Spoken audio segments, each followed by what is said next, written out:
Being here. We sincerely appreciate the community's participation in this process. I'm Jolie Jones, the Director of Stone Canyon Outdoor Adventures, and I'm so glad to be here this evening. Tonight we will spend some time with our two finalists for the Douglas County School District's next superintendent. Each finalist will have 45 minutes to provide opening and closing remarks and to answer questions. Questions were submitted by community members, including Dcsd staff, students, parents, business leaders, and more. Those were reviewed with the help of a third-party consultant who helped us organize them into common themes and select the questions for the forum tonight. Each finalist will be asked the same questions in the same order. As we only have 45 minutes, we do ask for your help in keeping any potential interruptions to a minimum. Please silence your phones or put them on vibrate. While a finalist is speaking or answering a question, please refrain from making any audible reactions such as cheering, booing, or clapping. Signs and noisemakers are not allowed in this forum. Remember, we also have many people watching online, and we want to be sure everyone can hear and get the information they need. Both of our finalists are rotating between this forum and interview panels this evening.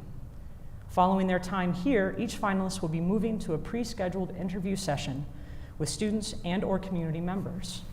We ask that you refrain from trying to engage the finalists in conversations following this forum so that they have ample time to get to their next rotation. On the superintendent search page of the Dcsd website, you will find a link to a form that you may use to submit your feedback on each finalist. A recording of tonight's forum will also be posted there. Both the recordings and the feedback form will remain up on the website through Sunday, March 20th, so that our community may watch the interviews and provide feedback at their convenience. Let's get started. Danny, thank you for your interest and participation in the search for our next Douglas County School District Superintendent. You will have 45 minutes to answer 8 questions in this forum. I will ensure that we stay on track and respectful of the time allotted. Unfortunately, this forum does not allow for questions to be asked from the finalists to the community. Okay. In the event that you answer all questions prior to the 45 minutes, that would conclude the session. Great. With that understanding, we would like to begin the community forum questions. Sounds great. All right. So first off, let's get started with your introductory remarks. Tell us about yourself and why you're interested in the superintendent position. Great. Well, thank you, Jolie. Really appreciate you making the time to be here tonight. It's always great to sit down and have conversations with you. I'm also very excited to have a chance to sit here and be with a lot of familiar faces I've known from my time in Douglas County Schools. Over the past 15 years in being in this district, as an employee in this district, I've been very fortunate to meet a number of individuals that have really gotten me to where I am today. And having been a counselor in this district, assistant principal, director of choice programming, executive director of schools, been very fortunate to engage with a variety of stakeholders, whether that be at a school level and developing community, which a huge part of each of the schools I was part of opening was really about making sure that they were community-based schools. And I think that's what was really intriguing, I think, in particular about this role is just really where we are as a community right now and the need to be able to develop that sense of trust in community as well. I know there are a lot of folks here that are trying to balance life, and you made time to be here, here in person as well as online, and just very excited about the opportunity to rebuild that sense of trust within our community and our ability to have a direct impact on our students. One of the things I've been very fortunate is I've been part of this district prior to even the 15 years here. My mom was a German and French teacher in this district for a number of years at Parker Vista, Parker Junior High, Ponderosa High School, and even opened up Sagewood Middle School. And so I was very fortunate to be able to follow in her tracks to be able to go to Sagewood. And just have been a part of this district for really, it's felt like the majority of my life. And I know there are countless of opportunities that are out there in neighboring districts, and there's one place that I want to be, and that's here in Douglas County School District. I think we have a really unique opportunity ahead of us in the sense of how we commit to our students, as well as commit to our staff. We had a really monumental night on Tuesday night where we had a chance to invest in our teachers through a predictable salary schedule to help retain and recruit the great teachers here in Douglas County School District. And that was a monumental day. I've thought about that for the last 4 years that this work has occurred. and it really was a great step in the right direction for us to show our commitment to our community. And that's an exciting part of this role, is about making sure that we are sustainably investing in our community, in our teachers, as well as with our community. I've had a great opportunity with work folks around the community as well too, and I really appreciate the opportunity for our community to give input in our schools. And I think a big part of this role for me is really about spending some time with all stakeholders, which includes our families, our community, our students, and ensuring their student voice and staff voice, and also working with our post-secondary and industry partners to really make sure that Douglas County School District really is Douglas County Community School District.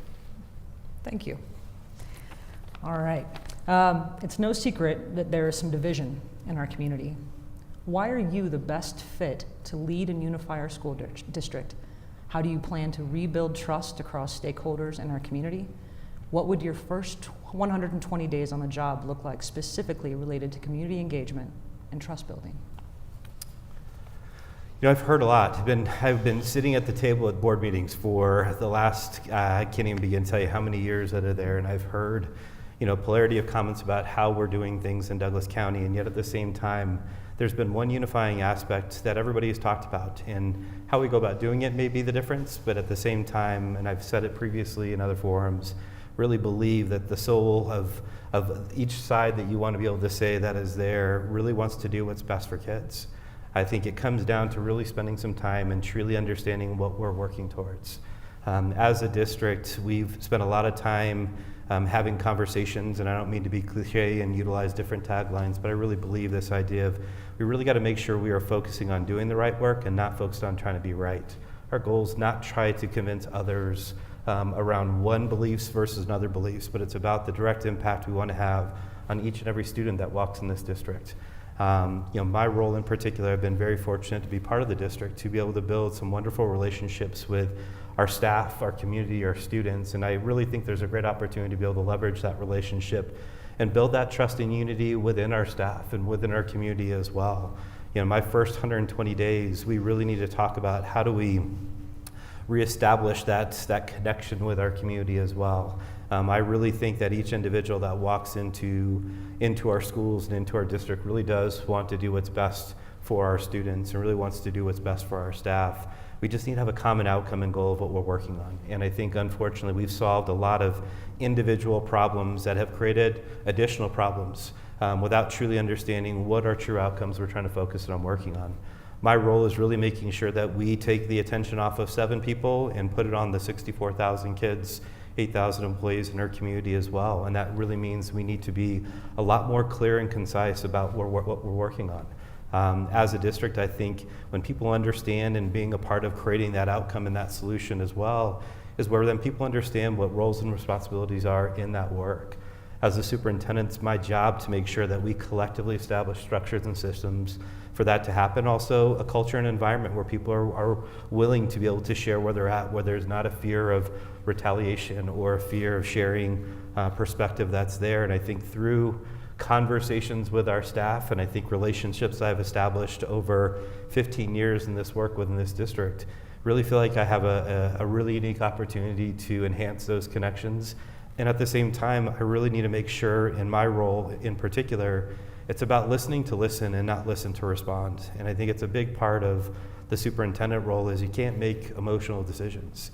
You really need to spend the time to truly understand what type of impact you want to have on your system and really ensure that the systems we're creating around that level of trust is really directed towards something. When you talk about trust, the trust is really about ensuring that we are focusing our efforts on what the outcomes we want of our students. When we think about success factors in our schools, I don't think anybody would want to not see students academically grow. I don't think we wouldn't want to see students social emotionally grow. That is there. And at the same time, have we truly defined those measures? Have we truly spent the time to identify those measures to really get to the place where we can really jump in and really see why certain students are being successful and why certain students are not? As of right now, we can't use what I call as cardiac data about what I feel. It's got to be about what I know. And we need to make sure that we evaluate the systems we have within our district to ensure that we are meeting the needs of every single student that walks within this district. And that means we need to do it with the people who know our students best, and that's our families, and that's our teachers as well. To be able to do that, we need to make sure we have a clear understanding about how we grow our teachers with high quality professional learning so they can be at their best. To truly create a culture of trust and conditions of trust, there needs to be a level of authenticity in the work in particular. We also need to make sure that people truly know that I am rigorously listening to what people's perspective and voice is. We also need to make sure that people understand that we are showing empathy towards folks as well. And I think you need to spend the time to be able to do that. I wholeheartedly believe, and whether that's naive or not, I have a quote that I was reading just the other night that I think really resonated, with me, and I don't want to see that I'm being naive to things. At the same time, I'm a very positive person, really feel like we have a really unique opportunity to grow as a district, and it was simply saying that I believe that there's a better versions of ourselves around every corner. I really think there's a unique opportunity for us to come together in the sense of building that level of trust and community within our district, and we need to make sure that's intentionally being done. If we keep thinking that we are going to build trust within the same systems that we've established, we're only going to fail ourselves. I've always said that your systems are perfectly aligned with the results that you're getting, and we need to ensure that we're truly understanding what our systems are promoting in this work, which means we need to look at a variety of different areas. And to build trust, we need to retain our best staff.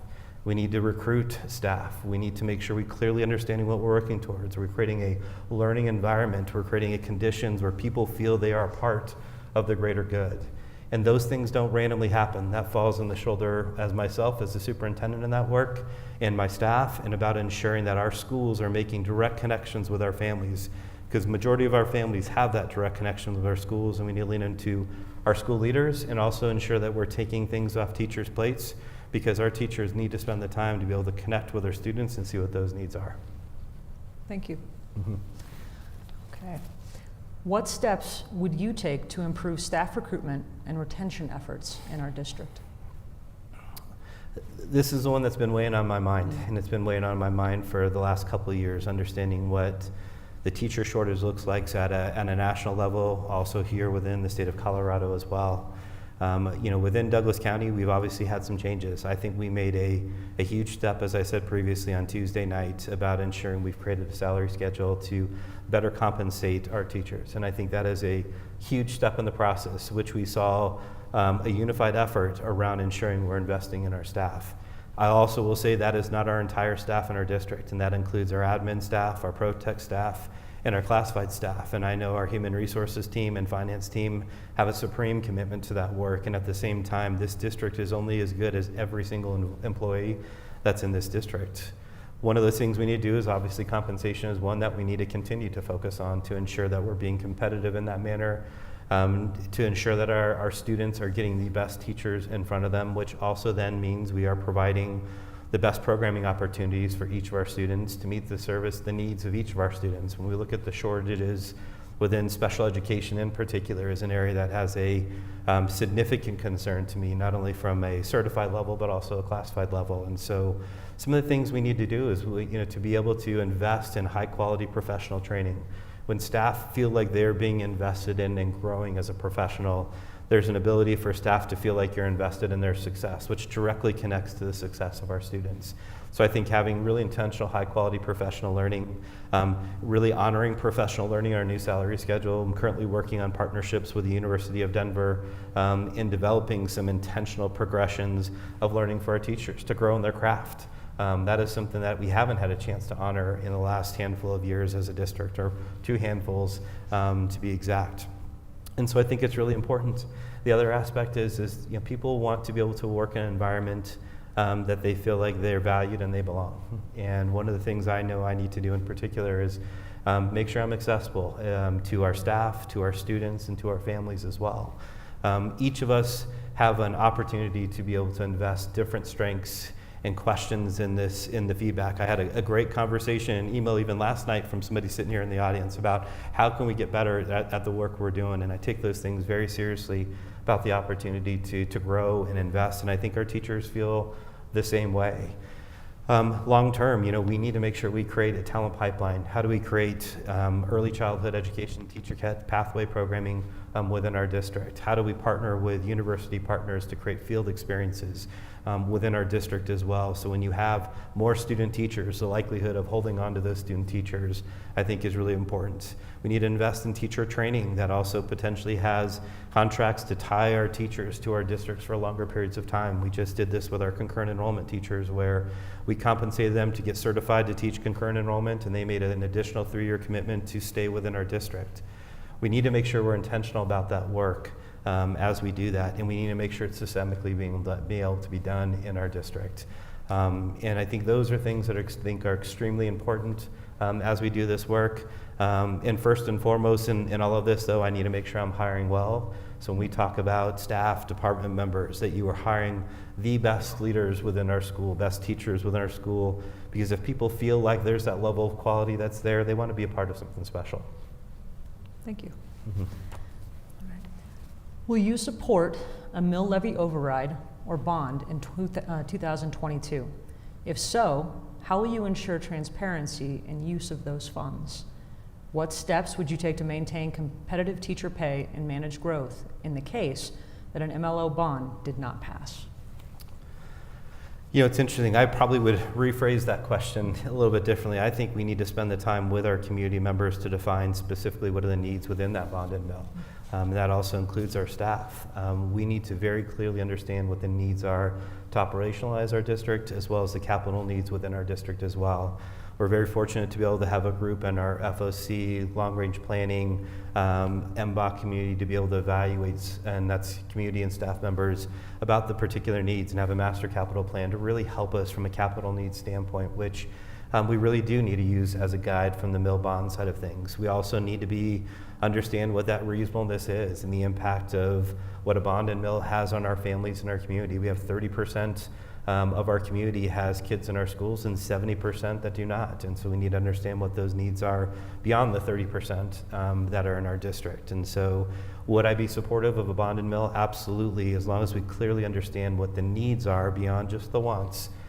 Because we're in a place right now that wants are great, but needs are absolutes that we need to look at. And I think to operationalize our district, we know with the bond and with the passage of the action that took place last Tuesday around the salary schedule for our teachers, we know there's a need for this. If we're going to sustainably continue to compensate our teachers at the rate that they do deserve in this work, we know we're going to need to have that bond and mill for us to continue to sustain. I'll also say in my role, I need to make sure that if worst case scenarios, we do not pass a bond and mill going out in 22, 23, 24, that we have a clear plan in the sense to be able to address that so it doesn't compromise what the educational experience we want to provide for our students as well as with our staff. When we look at the mill of what we need, we know the good portion of that work needs to directly go to our teachers. And I think that is extremely important to make sure that we're transparent in that. And at the same time, we need to have a systemic approach to get impact from our staff, from our students, from our families, from our community, from our post-secondary partners around what some of those needs are. We know we want to continue to develop programming within our district, and at the same time, not being an extremely well-funded district for us, is we need to stretch every dollar to the best that we can and also ensure that people feel like they were part of helping us invest those dollars back in our schools and back into our community. We are sitting in a space in particular here tonight, which is a pretty monumental thing that we've been thinking about for 4 years, that we've been able to invest and have a community event here to be able to bring our community together, while also knowing that this will provide programming opportunities for our student in the future and give them a competitive advantage. Our students are in a really challenging place, meaning that the world that they're living in is a different world than it was 2 years ago.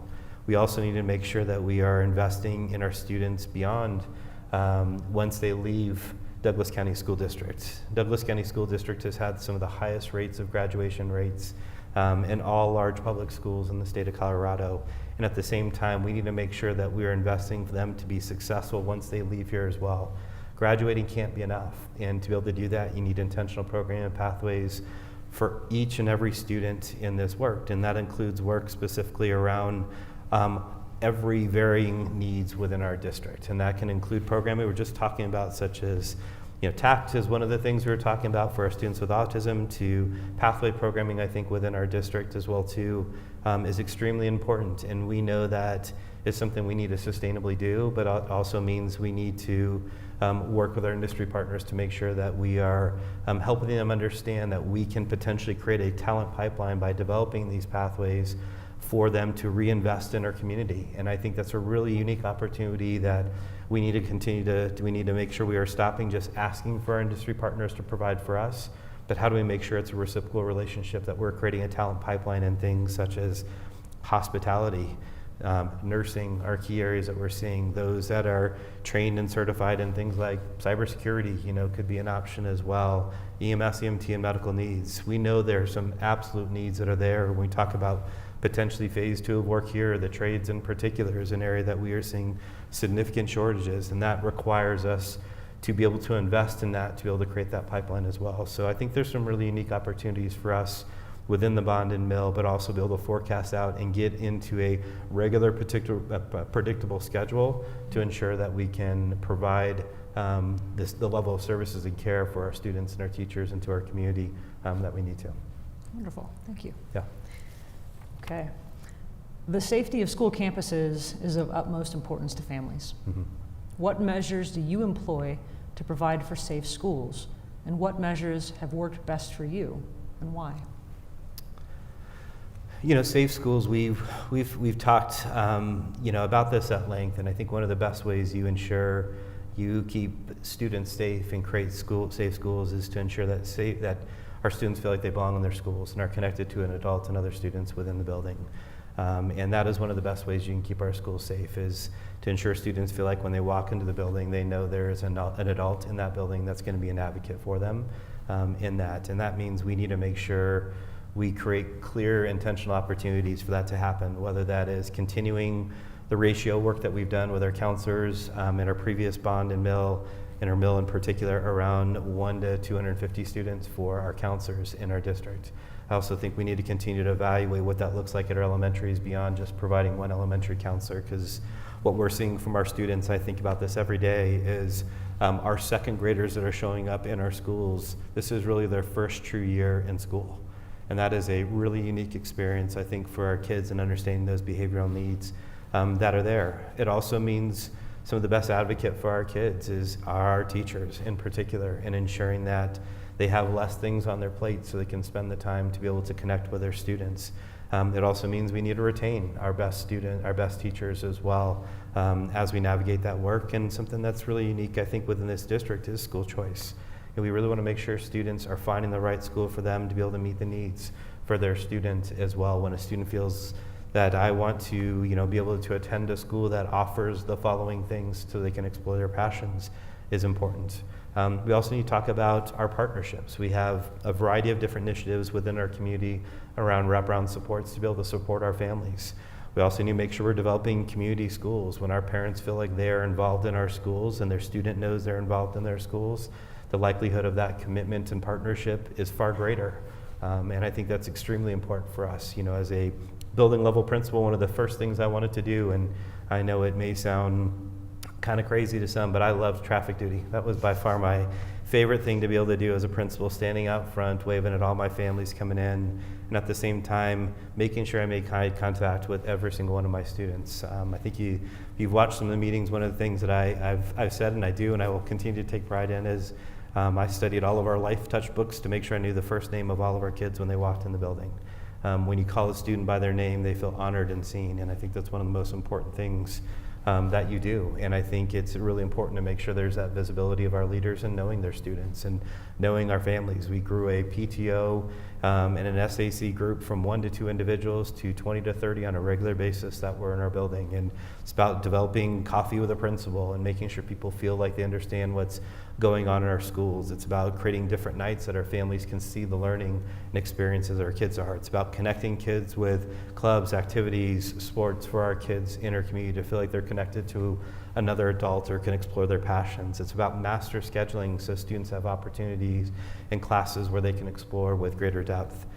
There's a number of things we can do in that sense, and at the same time we also need to understand the physical safety of our schools, which would be the hardening of our buildings and understanding those nuances that we need to make sure those structures are set up. It's also about working with our partners in law enforcement. You know, we had a great example of navigating some of that today with our law enforcement partners and about that partnership as well, and was really proud of that connection. And so as we do this work, one of the greatest ways to keep kids safe is about developing relationships with kids, healthy relationships with students and our families and our teachers, and making sure that we can continue to invest in that work. And that also means we need to continue to find ways to financially make sure dollars are directly going back to schools and services to support our kids as well. Wonderful. Well, we're about halfway through with our time, so we're right on track. Well done. Good, thank you. What do you believe are the strengths, weaknesses, opportunities, and threats to our school district in the coming 1, 3, and 5 years? Well, our strengths in this district, I think, have always been the people, I think, within our district. We have an incredible staff that are very much committed to our community. I also think it's our community's investment in our district.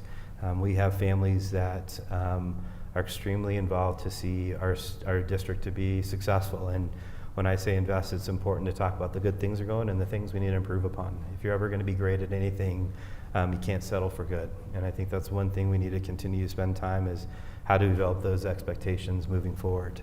I think we have a strong base of academic programming that we're providing, I think, for our students, specifically with things such as our literacy work that we're trying to do, I think, as a district, as well as post-secondary programming work that we're trying to provide for students, while knowing that there's opportunity for us to continue to grow in those areas as well.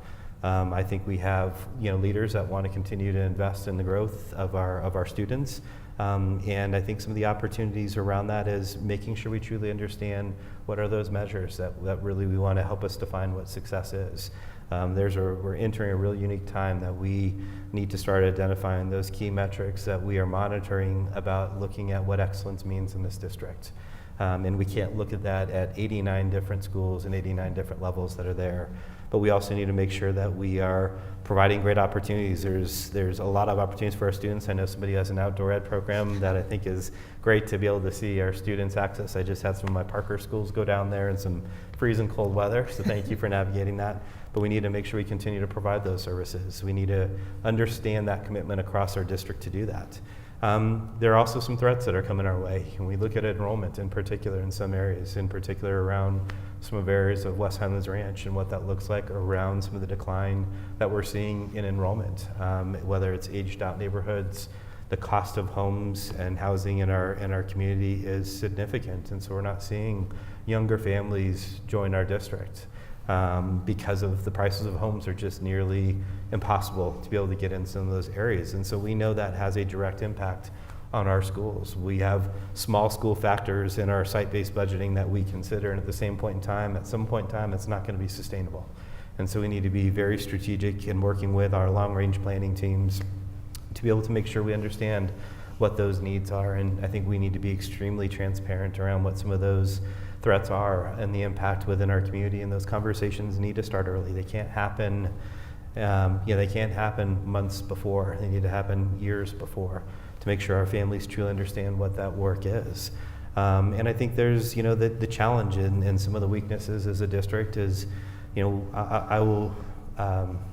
things that are really important to say is we're at a place right now that I'd love to see the trust of where we are as a district to be in a different place. And I think we need to be honest about where we are. And at the same time, the reason why I'm sitting here today was not a desire to be a superintendent to be a superintendent. I think my desire was to find a way to help unify our district to work towards great things within our district. And that's a commitment that not only I make, it's a commitment that I make with my family. And it's when you become a superintendent, it involves my wife, it involves my kids, and that's much more than just myself. And it's something that as a family, we made this commitment for me to be sitting up here today because my family wants this district to be successful. And I incredibly hate talking about myself. I will say that very much out loud to you. And at the same time, I do believe that I have an opportunity to be able to help this district moving forward. When we talk about 1, 3, and 5 years, if we don't do a great job of retaining our teachers and we don't do a great job of rebuilding that connection with our community that's there, years 3 and 5 are going to look a whole lot different. If we have the ability to be able to truly identify the outcomes we want to work on and our collective commitment to that particular work, years 3 and 5 can look extremely different in the sense of what we can provide for students. It has pained me to be able to see us distract ourselves with the incredible amount of energy and commitment that we're spending as a district about not trying to find outcomes, what's best for kids, and clearly identifying it together. That's my job as a superintendent, to make sure that I'm focusing ourselves on the work that needs to happen, and to do that in partnership with not only our 7 board members, but with our teachers, with our community, and about making sure I spend some time with those to hear some of the strengths, weaknesses, opportunities, and threats within our district as well. And so what I love to be able to see as we look in the next year, that we've continued our work within our salary schedule to be able to recruit and retain our best teachers, absolutely.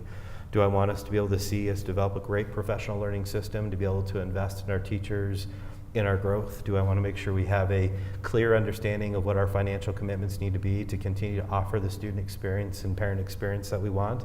Absolutely. Do we need to continue to evaluate what it looks like around the transportation services for our students and our families? We absolutely need to. I'm old enough in this district to remember activity buses way back in the day, and those were one of the best things that we could ever offer, I think, for our students. And how do we evaluate to ensure students have the equal opportunity access to be able to get to programming and opportunity that's there, and not trying to compromise that because as families we're balancing so much right now. And so those are some key areas that I think we need to look at in 1, 3, and 5. And at the same time, if I come up here and tell you what 1, 3, and 5 looks like without input from you all, without input from our staff, then I think I've swung and missed the boat. Do I have a clear understanding around some key areas? I have a 90-day plan of things that I think absolutely we need to be able to address. That's my starting point, to have some transparency. At the same time, I need to be able to lean into staff, lean into our schools, lean into our community, lean into our departments, lean into our students to make sure we get that perspective as well. Thank you. Danny, tell us about your leadership style. How do you go about holding people accountable while maintaining a positive and healthy climate and culture? You know, where I've always leaned to in my life has been around being a part of a team, and I completely believe it's important to understand that when we come together as a team and understanding what we're working towards, it's a whole lot easier to define what success is. I'd ask us right now that how do we know we've been successful at anything we've done and we don't have clear outcomes and measures? When you can't define that, you start feeling, what am I doing? Why am I here? And I think we need to clearly understand what those clear outcomes are. I'm one that's never been bashful from walking away from a challenge. I want to always jump into the challenge that is there, whether that's been from being a great place at Sagewood Middle School to seeing that there was potentially of a need of developing greater unity amongst our charter schools and our district operated schools. I was seeing there was division that was there, and I wanted to be able to jump in and help, and I think that was the one part that we went from having very challenging board meetings around what that partnership looked like to those renewals going on to a consent agenda. And I think that was about building trust and understanding about the value of what choice looks like within our district. For me, it's always about if there's a challenge, I will put my 2 feet in and say, let me help be a part of the solution. And that's why I'm here today. To be able to have hard conversations, wouldn't got to where I am today without looking in the mirror at the hard conversations and holding myself accountable, I think, in the work that is there. And so I've always talked about the analogy as leaders is, do you look out the window or look in the mirror? And I've always had to look in the mirror first before I looked out the window to see how do we solve problems as we move forward. And for me, it's about really empowering and entrusting folks that are, I think, within our district. And at the same time, we also know that we will never achieve anything unless we do it together. And that is something that we need to spend some time, that it's not about trying to convince one another if we're right or wrong. It's about working towards a very clearly identified outcomes that are at a very high level. Our students should be the most successful students academically in the state of Colorado. I have no idea why that should not be the case. We have incredible families that are committed to that. And that also means we need to really spend some time in asking ourselves about what's going to help us get there. Systemically, do we need to make some additional adjustments that are there? And so from a leadership standpoint, I'm very much team-oriented, very much approach it from a collaborative approach, and at the same time, I don't shy away from making hard decisions that are there, but I'm not one that makes emotional decisions. I really do enjoy spending the time to look at the facts and the objective aspects of where we are, and I also want to make sure I surround myself with those that will push my thinking, I think, in moving forward, and I think you need to have diversity of thought for us to be able to move, I think, as a district. And that means you need to have clear systems to gather feedback at the same time as well. So I have one that's always had extremely high expectations, and I think that's something that I always will lead with that first.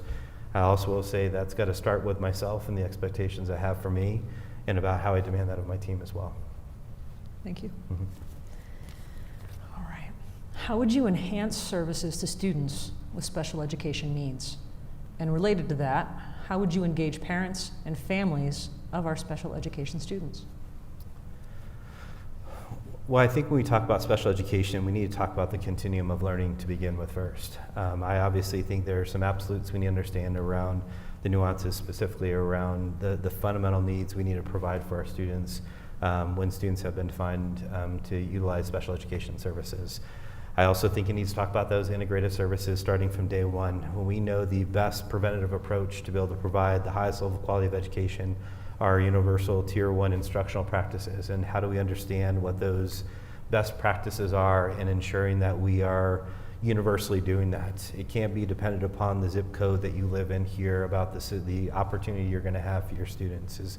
We need to clearly ensure that there's level of expectation and investment in teacher growth of expectation around instructional design and instructional practices, as well as whole group, whole child services and the mental health and social emotional needs for our students as well. That also requires, we've got a big hire that we also have in front of us as well with our special education services officer as well, or our student services officer. And I'm obviously been very appreciative of the work that Ms. Danelle Hyde's been doing within that team and ensuring that we've developed systems and structures to service that. We also need to learn from our mistakes in the past and ensuring that we are really focused on the preventative measures to provide clear services for our students. I will say we have some work to do. I've had a chance to be able to pull data from our matriculation data of students accessing 2 and 4 year schools, as well as those accessing the workforce as well. And there's a significant discrepancy between our students identified as being disabled versus non-disabled, how the National Student Clearinghouse defines it. We need to be able to clearly look in the mirror to say, why do we continue to see our students persist at the level that is there? And that's evaluating different programming opportunities for students. It's about developing intentional training for our special education teachers.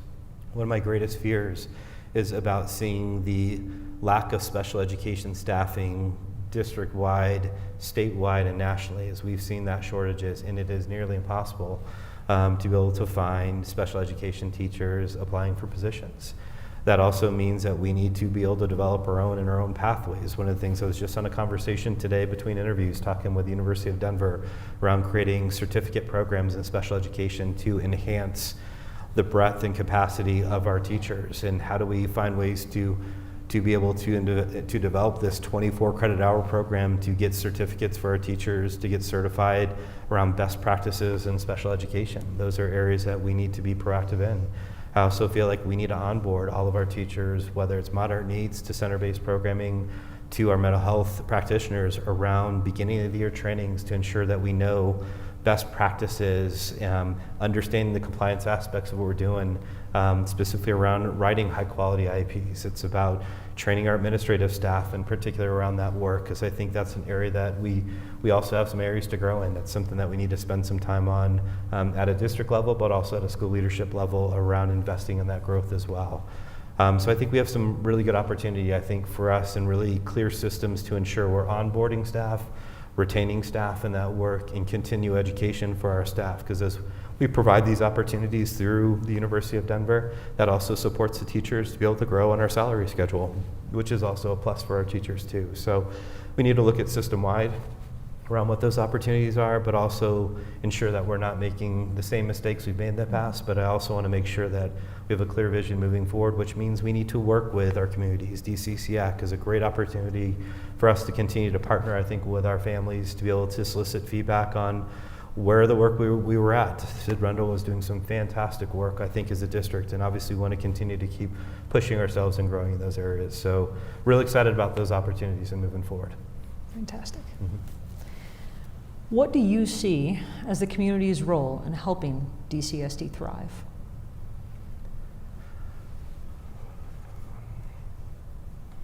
I struggle with that question because I don't know how you can thrive without a community. That has to be a fundamental part of what we do. I also think that was a part that I will look at a very minute and isolated level. When I was a former building principal, I did not want to be a drop-off pickup school. We needed to be able to be a community school where families felt welcome in that work. It was best practices that we were doing around our SAC, and worked with great partners to be able to do that work, to push us, to make us better in the work that we were doing. If we don't have our community, which means our families, which means our families that don't have students in our community, it's our partners in this work, it's our community of teachers, it's our community of supporters within this work, we can't do this work. And I think we need to define, though, what community means in this district. I think we throw that around quite a bit, and community means that we need to be able to have hard conversations around things that aren't working, and also ensure if there's some things that are working, continue to do more of those things. I constantly think about, what do I need to start, stop, and continue? Those are three things that resonate in my head pretty regularly. And how do we look at that within a lens of building community and really ensuring that people have ownership in this district? One of the things I was really proud of from a community standpoint is we were doing interviews at a high school in Parker this past month. And we were walking through the hall with one of the candidates that was there, and we had a student that was not making a fantastic decision that was there. And before I had a chance just to put my arm around the kid and say, hey, another student walked up and said, hey, that's not how we do that here. And so when you start thinking about our students modeling what that community is and having that sense of respect for our community, we need to make sure we're having respect for one another around understanding that our differences are extremely important to embrace within this. We wouldn't be great if we didn't have differences. And at the same time, if inclusion and belongingness isn't the outcome of that piece, then we've missed the boat. And so I wholeheartedly want to make sure people feel like they belong and have a voice, but we really need to make sure there's clear understanding of what developing community is and about what everybody's role is within that work. Thank you. Those are the questions I have for you. With the last couple minutes that we have, is there anything else you'd like us to know about you and your qualifications for this position? You know, I would probably say about more of a commitment that I'd want to be able to make, I think, to everyone that made the time to be able to be here this evening and those that are watching online, is Douglas County School District is an extremely special place with some extremely special individuals. I don't want to lose the momentum of one, retaining the great folks that are there. I see some wonderful teachers that are sitting out in the audience here even right now, and we can't afford to lose great teachers. We can't afford to lose the great community members that we have here, the great staff that we have here. We're at a place right now that we can't have a pause in the work. We've had too many transitions in the past 5 to 6 years as a district, and we can't afford to waste time to not do the work about taking care of our kids and that sense of building the community. It's what wakes me up each and every day, is about making sure that we can have a positive impact on every student that walks within this district, and to make sure teacher feels like that this is their district. And I'm excited about the opportunity to be able to partner, I think, with all folks that are involved there, and I can't wait. I'll tell you, and no offense to you, I can't wait till my last interview session to go meet with some kids, because one of my favorite things is to sit down and talk with our kids about what their voice and perspective is within this district. I can't wait for that challenge, and whether that's in the role of the superintendent or my role currently as an executive director of schools, that doesn't change. And at the same time, I would sure welcome the opportunity to be able to embrace this role and to develop that sense of community and expectation and moving forward.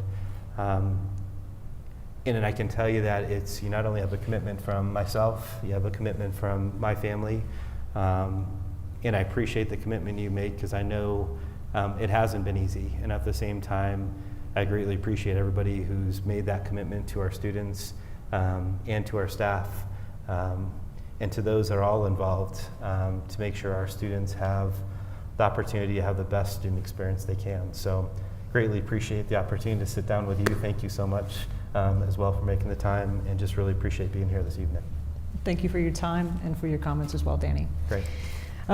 We will be taking a break for about 30 minutes, and then we'll be back at 6:15 with finalist Erin Kane. Please remember to give us your feedback on the Dcsd website. We also have QR codes on the tables and around the room for those of us that are with us this evening. Thank you.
Thank you for being here, still. We sincerely appreciate the community's participation in this process. I'm Jolie Jones. I am still the director of Stone Canyon Outdoor Adventures, just like the last time. Tonight we will spend some time with our 2 finalists for the Douglas County School District's next superintendent. Each finalist will have 45 minutes to provide opening and closing remarks and to answer questions. Questions were submitted by community members, including Dcsd staff, students, parents, business leaders, and more. Those were reviewed with the help of a third-party consultant who helped us organize them into common themes and then select the questions for the forum tonight. Each finalist will be asked the same questions in the same order. As we only have 45 minutes, we do ask for your help in keeping any potential interruptions to a minimum. Please silence your phones or put them on vibrate. While a finalist is speaking or answering a question, please refrain from making any audible reactions such as cheering, booing, clapping. Signs and noisemakers are not allowed in this forum. Remember, we also have many people watching online, and we want to be sure everyone can hear and get the information they need. Both of our finalists are rotating between this forum and interview panels this evening. Following their time here, each finalist will be moving to a pre-scheduled interview session with students and/or community members. We ask that you refrain from trying to engage the finalists in conversations following this forum so that they have ample time to get to their next rotation. On the superintendent search page of the Dcsd website, you will find a link to a form that you may use to submit your feedback on each finalist. A recording of tonight's forum will also be posted there. Both the recordings and the feedback form will remain on the website through Sunday, March 20th, so that our community may watch the interviews and provide feedback at their convenience. Let's get started. Okay. Erin, thank you for your interest and participation in the search for our next Douglas County School District Superintendent. You will have 45 minutes to answer 8 questions in this forum. All right. I will ensure we stay on track and be respectful of the time allotted. Unfortunately, this forum does not allow for questions to be asked from the finalists to the community. In the event that you answer all questions prior to the 45 minutes, that would conclude the session. And with that understanding, we would like to begin the community forum questions. Terrific. Wonderful. I'll get my pages all set now. So let's get started with your introductory remarks. Tell us about yourself and why you are interested in the superintendent position. Okay. Well, first of all, thank you so much for having me, and I really appreciate everyone who gave up their Thursday evening to come here tonight in person as well. My name is Erin Kane. I'm very excited to be here and to be a finalist for superintendent of our school district, a school district that I am very committed to and love very much. My background is, as most people know, is in engineering. I spent a decade in data science. I actually spent a brief period of time teaching math in college because I'm a math girl. and I spent a decade in data science, and then I got this crazy idea into my head to start a charter school when my kids were young. My primary motivation behind that at the time was with my husband and I both being engineers. We felt very strongly that our kids needed to be exposed to science, technology, engineering, and math in the young grades. This was back in 2004. STEM was not even an acronym at that time. And so we opened American Academy at that time. So we opened in 2005 with about 390 kids. Today, American Academy has 3 campuses and about 3,000 kids. It has been the great joy of my life to run it, not something that I ever planned on doing. And certainly, speaking of things I never planned on doing, in 2016, I was asked if I would consider applying for the role of interim superintendent for our school district during a time of a lot of conflict and when there was a lot going wrong in our district. And I thought about it for almost 3 months before finally deciding to go ahead and put my name in, because we have 64,000 reasons why it matters. So I accepted the role of interim superintendent in 2016. I truly did not expect it to be super long. It was 2 years. It was the hardest thing I have ever done. It was also the most amazing thing I've ever done. I learned so much about our district that I've been a part of since 2004. The people in this district are just amazing and really getting it done every day for kids, even in the midst of turmoil in the community. or whatever's going around them, our staff and our teachers are so dedicated to kids. I enjoyed every minute of it. During my 2 years in this district, we increased our academic report card from the state by 4.2 points. Growth went up almost 14 points. Growth in every subgroup increased. I did not do those things myself. Our teachers and our leaders and their really hard work did that. I very much view the role of the superintendent as setting up an environment that inspires others to go do the great work for kids. You can't personally go into every classroom and teach kids, but what you can do is support the professionals that do, support them, appreciate them, value them, compensate them, all of those things. During my time in this district, we also worked really hard to unify the community and to settle down turnover. There was a lot of turnover when I started in 2016. Teacher and staff turnover went down 7 points. School leader turnover went down 15 points, all of that according to Colorado Department of Education data. We're very, very proud. I'm very proud of that track record. And again, I did not do that by myself. There's amazing, amazing people in this district. So given the opportunity to apply for a superintendent position again here in the district that I love, of course I was going to do that. I would love to be able to return to our district and to work to unify our community once more, to really all get moving in the same direction for our kids. I actually think that there is so much common ground among us, and we can't allow extremes to define us, because I think that 90% of us just want to focus on our kids and get the job done for our kids. Wonderful, thank you. So, excuse me. So it's no secret that there is some division in our community. Why are you the best fit to lead and unify our school district? How do you plan to build trust across stakeholders in our community? And what would your first 120 days on the job look like, specifically related to community engagement and trust building?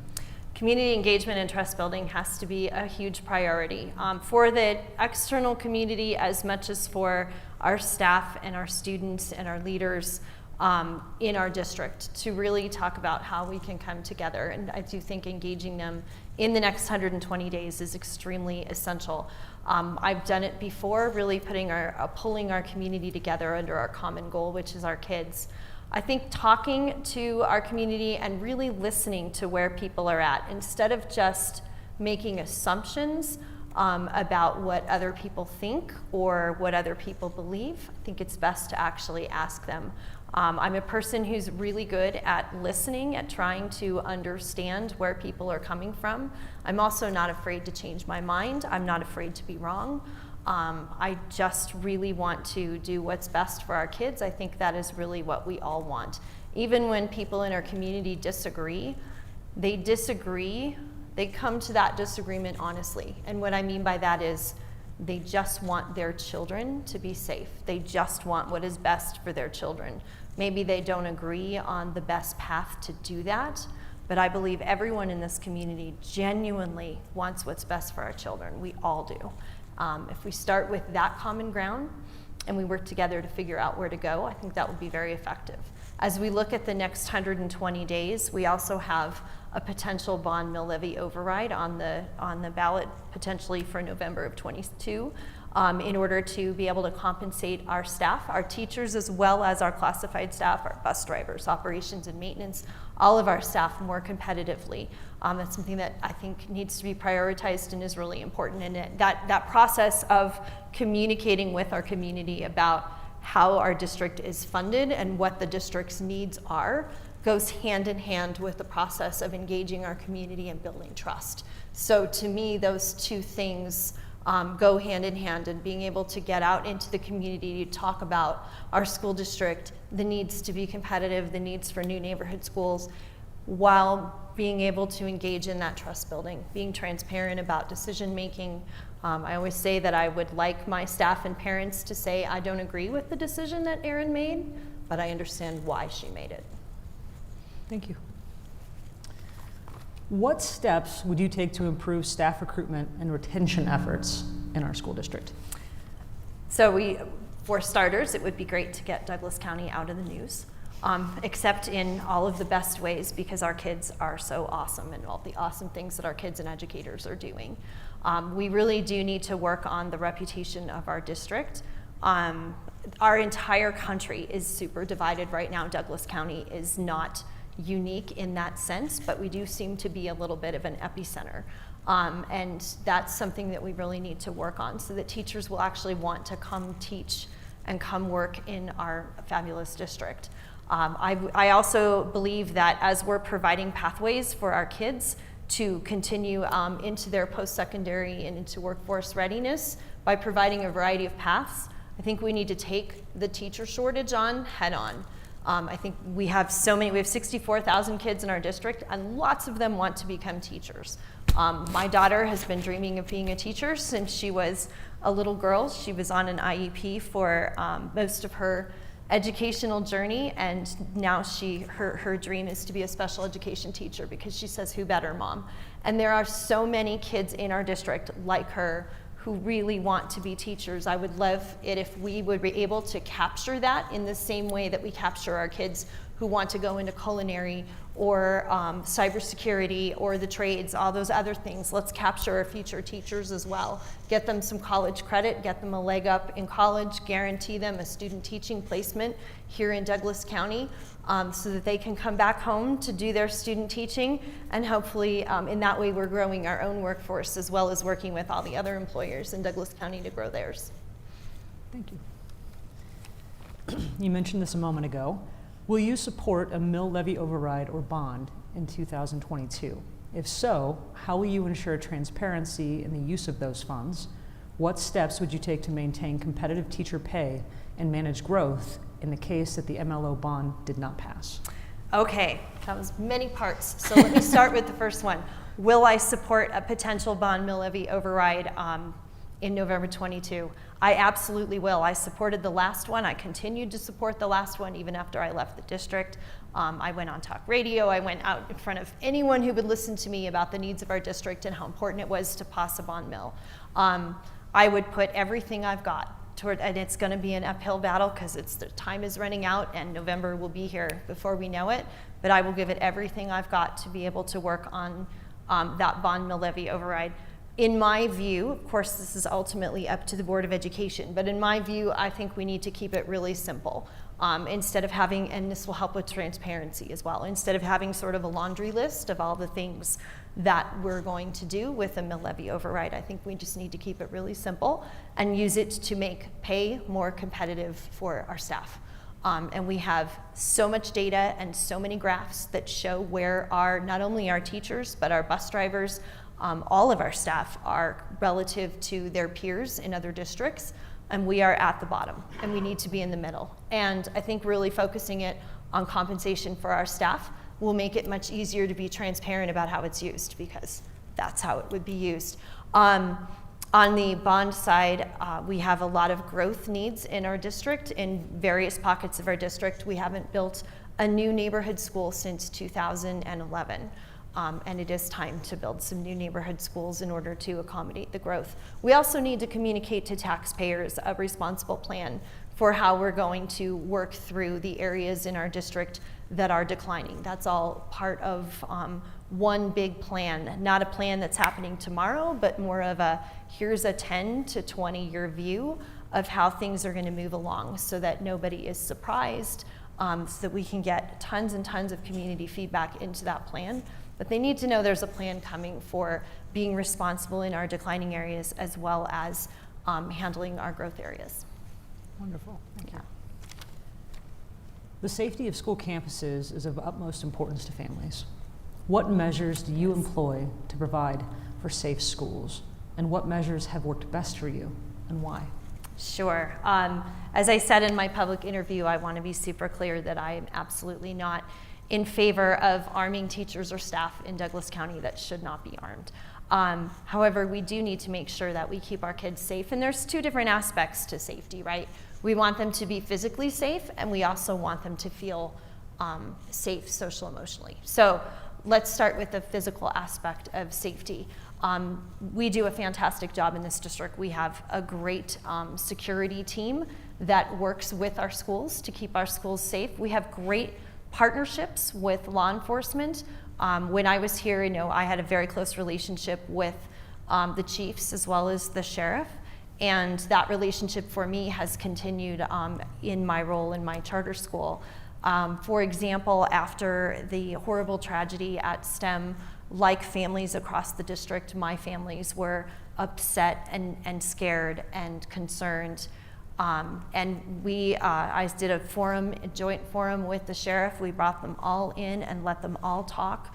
It went on for about 3 or 4 hours, but we heard all of their ideas, all of their thoughts, all of their concerns, and addressed them in every way that we can. I think that our partnership with law enforcement in having school resource officers in our schools has been incredibly effective. I know that's a measure that we employed. At American Academy, we added school resource officers. That has had so many positive impacts on our environment, not only in terms of safety, but also in terms of the amazing relationships that they have with our kids. So really partnering with our school resource officers to make sure that we're training together, both, again, in that physical safety side, but also that social emotional safety side, because our officers have a role to play in that as well. On the social emotional side, we need to continue to support our children in their mental health. We have a mental health epidemic among our children. It was already in play before COVID, and COVID just significantly aggravated it. So we really need to work on the mental well-being of our kids, both proactively as well as making sure that they have all the supports they need at school. We don't want to have kids that feel isolated. We don't want to have kids that feel like they don't belong. We really want to make sure that all of our kids feel safe, accepted, and like they belong in their school buildings and loved by the grown-ups around them. Thank you.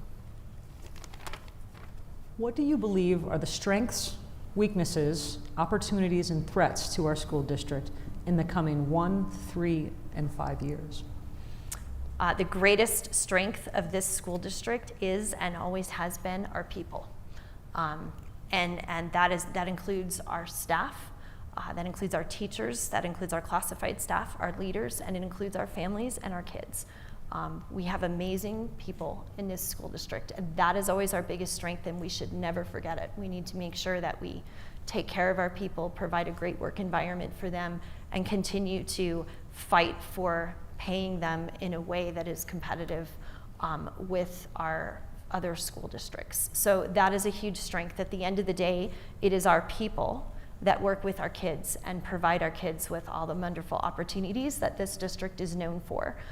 We have lots of opportunities for kids, and there are lots more that we can work on if we're all working together for our kids. In terms of weaknesses of this district, truly stability has been a real challenge for our district. I think anytime people feel like the ground is shifting beneath their feet constantly, it makes it really, really hard to do your best every single day when you feel like the rug might be pulled out from under you at any moment. So really providing stability is going to be incredibly important. I think that's the biggest challenge we have. Certainly the division is a huge challenge. Restoring and working on our parent-teacher partnerships is really important. I would never want our teachers to feel threatened in any way by upset parents, but we also want to make sure that our parents feel like they're being heard and they're a partner in their kids' education. So we have to be able to do that in a respectful and pleasant way that builds positive partnerships. So those are some of the areas I think where we can use some work. Opportunities abound. I would like to see us focus on making sure that every third grader in this district can read. We have a lot of opportunities to continue to invest in professional development and curriculum around evidence-based literacy practices. I think that's really important, because if we get to a place where every third grader can read, imagine the opportunities that they would have. And on the other end, I think we have incredible opportunities around the opportunities that we can provide for our children. In fact, the building that we're sitting in is a perfect example of the amazing opportunities that we have in front of us for our kids. I am fascinated to see all of the programs that we can implement here and how many kids we can serve with this facility to make sure that our kids leave high school with a pathway to a career, not just a job. And we have a great opportunity here in everything from culinary to aeronautics to cybersecurity, and I hope someday, nursing, I hope someday to teaching. Fantastic. Erin, tell us about your leadership style. How do you go about holding people accountable while maintaining a positive and healthy climate and culture? That's a great question. I've been asked that a lot before. My answer to what is my leadership style is it doesn't matter, because it's not about me. It's about the people that work for me and the kind of leader that each of them need individually. So I try to make sure that I adapt my leadership style to each individual that works with me and for me, so that I can be able to provide each of them with what they need to be successful leaders themselves in the organization. I think that's really important, to make sure I'm focusing on the people and providing what they need, because it isn't about me in any way. I consider myself to be a happy warrior, I suppose. I'm an eternal optimist. I believe that we have an incredibly bright future in front of us. I believe in our kids. I believe in the people in this district, and I will promise to continue to be a happy warrior, even as we are working through issues that are complicated and hard, and where difficult decisions have to be made. I think it's really important to do all of those things while remaining optimistic about the future, but still not avoiding the hard decisions. We do have to make hard decisions, and we do have to make decisions. I think not making decisions is one of the most challenging things that an organization can go through. If there's this feeling of being paralyzed and no one can make a decision because they're afraid they're going to get in trouble or they're going to be targeted or whatever it might be, I want to make sure that everyone in this organization feels empowered to be able to make decisions that are in the best interest of our kids, and feels like they're going to have the support that they need from above to be able to make those decisions. I set very high expectations as a leader, and I start with myself in all of those things. I would never ask anyone to do something I wouldn't do myself. I have extremely high expectations for myself, and I have extremely high expectations for everyone around us, and I expect us to have extremely high expectations for our kids, because our kids can do amazing things, and that has to start at the top. Wonderful. Thank you. How would you enhance services to students with special education needs? And related to that, how would you engage parents and families of our special education students? All right, I have many parts to that answer. So I think we need to engage our special education community and our special education families, and make sure that listen to what they're seeing. Listen to what they're seeing and take it into consideration as we look at things like professional development and how to have those parent-teacher partnerships, how to set a culture so that parents absolutely see that the staff members in their child's school are fighting for their kids.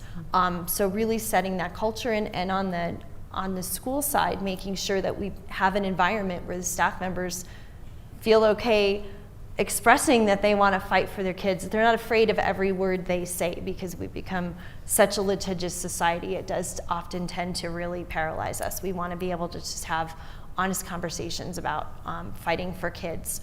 I think we need to look at, someone asked me today about special education as it relates to charter schools.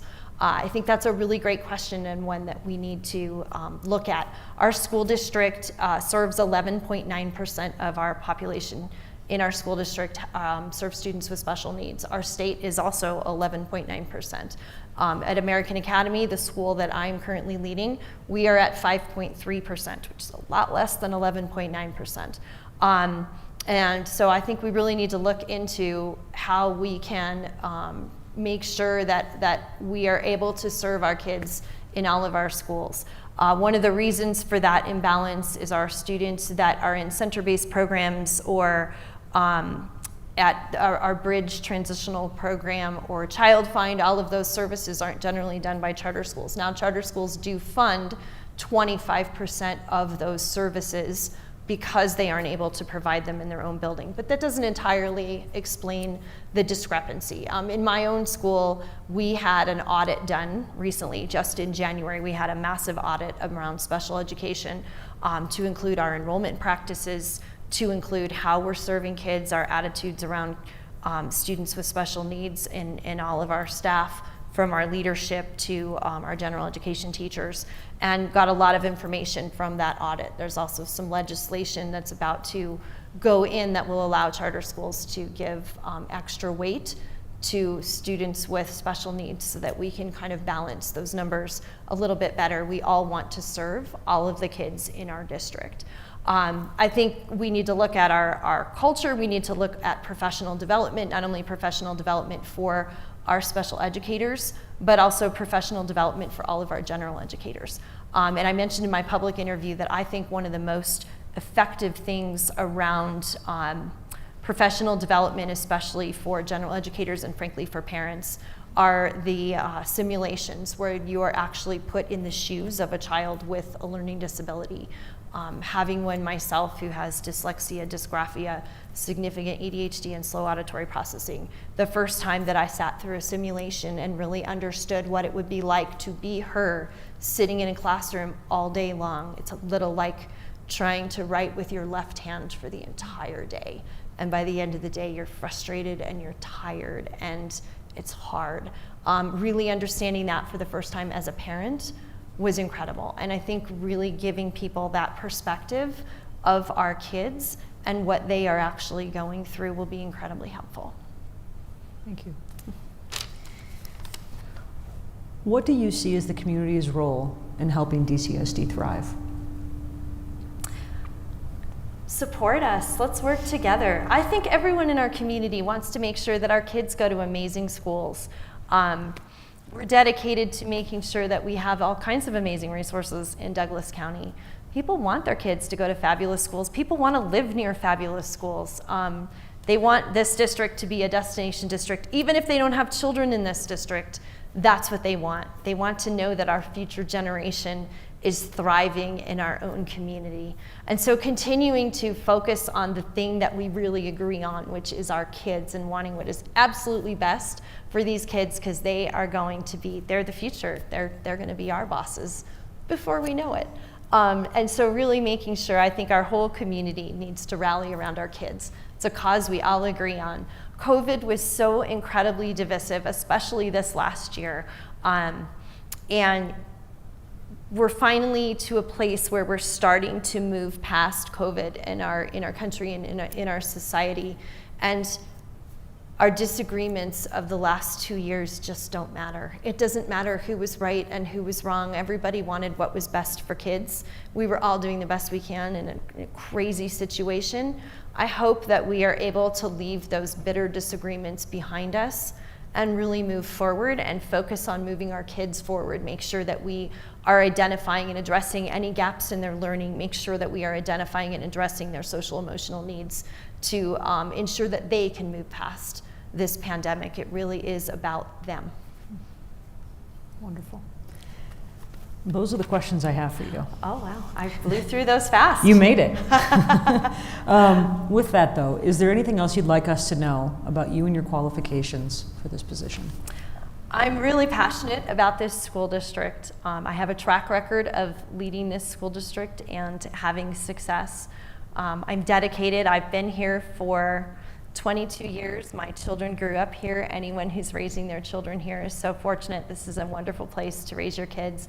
I hope my kids will live here someday and have their kids in our schools. I'm here to stay. I am I hope this is one of the last jobs I have. I would absolutely love and be privileged to be able to lead this school district. In terms of the other things of my qualifications, I have a very significant heart for this school district. I'm very well versed in all of the details and all of our financials, operations, the academic side. All of those things are things, I've got all this institutional knowledge about our school district, and I understand how all the different pieces work and how to move all the different pieces to work best for our kids, and doing that while making sure that our kids come first in everything that we do. Wonderful. Thank you, Erin, for your time, for your comments this evening. I appreciate everyone's dedication to making today happen. I'm sure that the staff who put this together are exhausted. I'm really grateful to all the community members that took the time to actually come out tonight and be part of this process. Wonderful. That wraps up our community forum. Thank you all for being here, and for those watching online, a reminder to fill out your feedback form on the DCSD website. Okay. Thanks, Thank you. Julie. Thank you.